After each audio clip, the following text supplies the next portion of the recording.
Hello বন্ধুরা, আজকে বানাবো কলমি শাকের ঘন্ট। তার জন্যে কলমি শাক নিয়েছি আর উচ্ছে নিয়েছি দুটো। কলমি শাক কেটে ভালো করে ধুয়ে নিয়েছি, বেগুন আলু কেটে নিয়েছি, উচ্ছেও কেটে নিয়েছি ভালো করে। এবার আমি কড়াইয়ে তেল নিয়েছি, উচ্ছেটা ভেজে নেব। ভালো করে লাল লাল করে ভেজে নিতে হবে। আমি ভেজে নিচ্ছি আর ভাজা হয়ে গেছে, এবার তুলে নেব।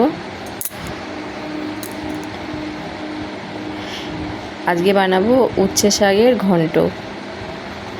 আর এটা বেগুন আর আলুটা ভেজে নিচ্ছি ভালো করে, লাল লাল করে ভেজে নিতে হবে।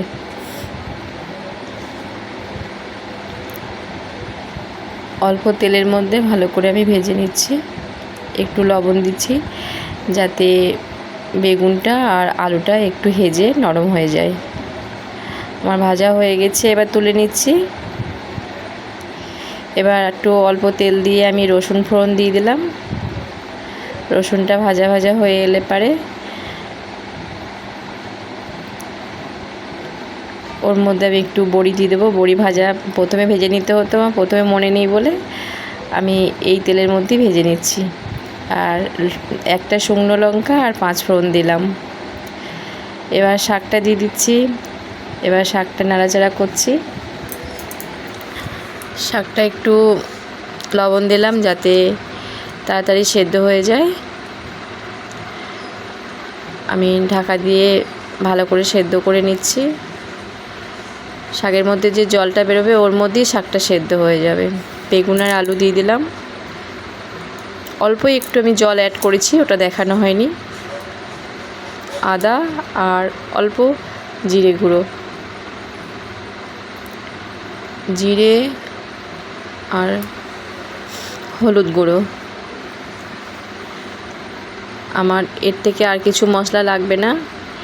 এটা ভালো করে কষিয়ে নেব। এটাকে ভালো করে কষানো হয়ে গেছে, এবার আমি ঢাকা দিয়ে দিচ্ছি। ভালো করে সেদ্ধ হয়ে গেছে।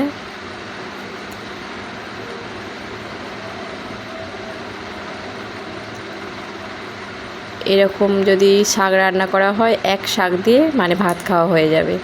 অল্প একটু চিনি অ্যাড করলাম। আমার রান্নাটা প্রায় সেদ্ধ হয়ে এসছে, দেখুন কেন শাকটা একটু হাজা হাজা হয়ে গেছে। এবার আমি উচ্ছেটা অ্যাড করে দিলাম।